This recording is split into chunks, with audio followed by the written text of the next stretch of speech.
These are some footballers who became fat. First up, we've got Verhoeven.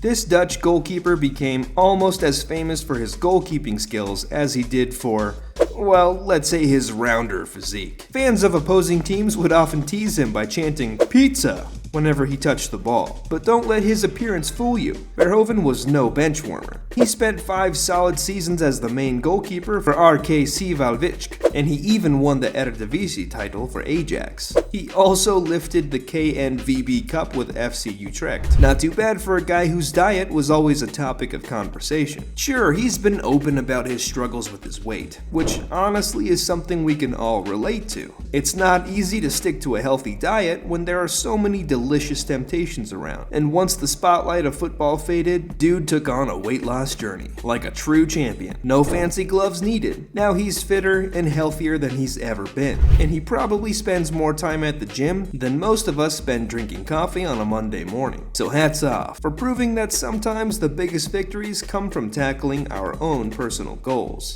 Next up, we've got Gennaro Zeefuik. A striker who wasn't shy about scoring goals or indulging in snacks. Born and raised in Amsterdam, Zeefuik was a promising talent who started his career with PSV Eindhoven, and he went on to play for clubs like FC Emmen and FC Groningen, where he was a real threat to defenders. It wasn't just his goal tally that was increasing, it was his waistline. While at FC Emmen, let's just say his physique became the subject of much teasing, and even Ronald de Boer couldn't resist a playful comment. It's tough when fans are more interested in your weight than your dribbling skills. They say that every striker's career has its ups and downs, and Zeefuik decided to hang up his boots at the age of 27. Some say it was due to mental health, which deserves a lot of respect. It's important to put your well-being first. Next up is Tomas Brolin, the Swedish sensation who could dance around defenders as easily as he could dance around a buffet table.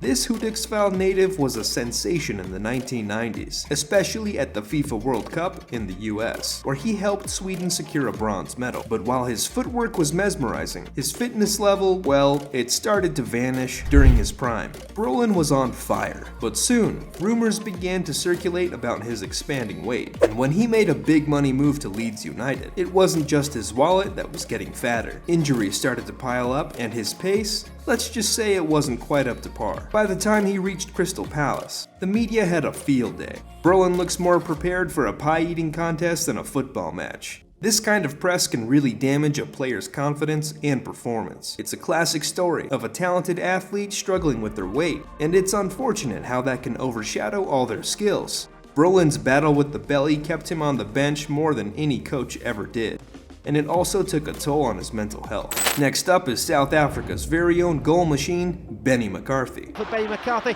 shoots towards goal!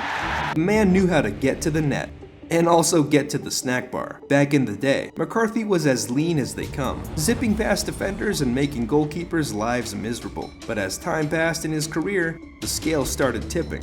McCarthy, a UEFA Champions League champ, took his talents to West Ham. But by the end of his time there, he was packing more than just goals, he was packing pounds. The club's bigwigs were not happy, and the rumor mill was buzzing about a hefty £200,000 fine for not hitting fitness targets. But let's give McCarthy his due. When he was on point, he was unstoppable. It just goes to show, even the best can have their off days, or off seasons. And sometimes those off seasons come with a side of fries. Next up, we've got a guy who is just as famous for his rocket of a left foot as he was for his battles with the scale. Adriano, the emperor who once ruled the pitch with an iron boot. Adriano que bola, Adriano por cima! Adriano's saga began at Flamengo, with a trophy cabinet that started filling up fast. Then he jetted off to Italy, and let me tell you, he was no tourist at Inter Milan. With Serie A titles, Coppa Italia glory, and that sweet Supercoppa Italiana, he had it all, including Footballer of the Year. Not once, but twice. On the international stage, Adriano was like that guy at the barbecue who knows exactly how to grill a steak. With Brazil, he bagged Copa America titles and the FIFA Confederations Cup. and he showed up to the 2006 World Cup ready to party. But as the years rolled by, the scales tipped in a way that no one cheered for. His form dipped, and the whispers about his fitness and late-night escapades started to drown out the stadium chants. A move back to Flamengo was like a homecoming king's fall from grace. And when Corinthians put him under house arrest to help him lose weight, it was clear this was more than just a slump. The curtain call came in 2012 when Adriano hung up his boots at the young age of 30. There were comeback whispers, but they fizzled out faster than a wet firecracker. Next up, we've got Steve McNulty, a man who brought a whole new meaning to the term defensive rock. Looking for Benson at the far post, headed up by Southport. McNulty's underneath it with a shot, ball to goal!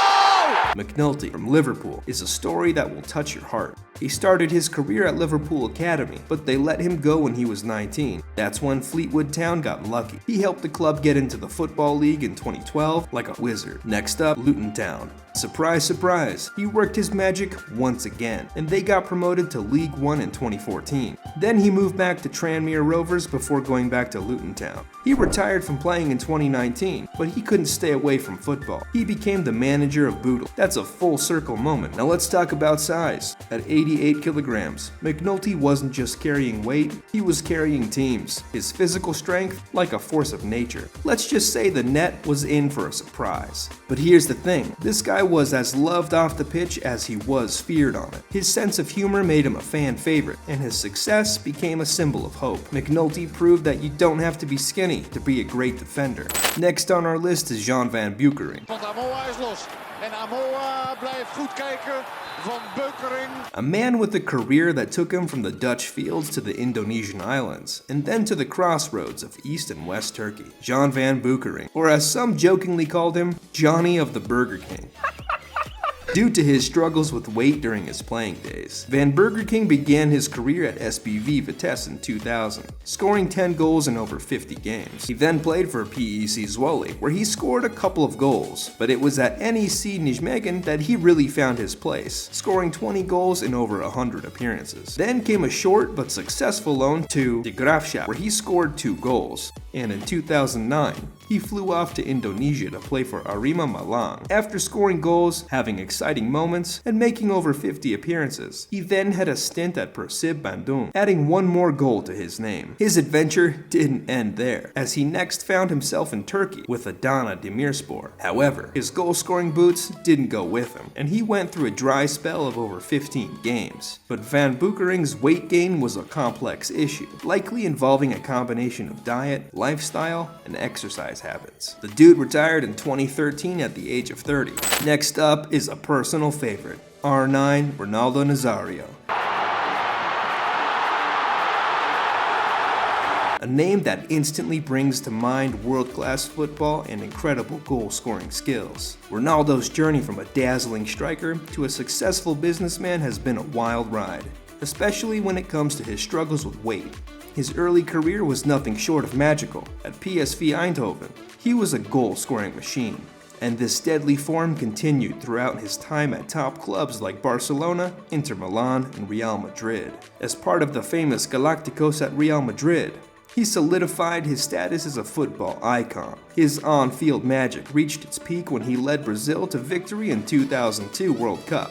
But after retiring from football, Ronaldo's lifestyle choices led to a significant weight gain. A diet far from an athlete's, combined with excessive alcohol and late nights out, this caused his weight to go over 100 kilograms. It was a stark contrast to the chiseled athlete who once effortlessly weaved through defenders. Recognizing the need for change, Ronaldo took charge of his health. He sought the help of Massimiliano Salah, a renowned dietitian, and embarked on a strict diet that reshaped not just his body, but his own life. In 2013, Ronaldo's commitment to shedding the extra pounds became public knowledge when he joined a Brazilian weight loss TV show. Last up is Diego Maradona.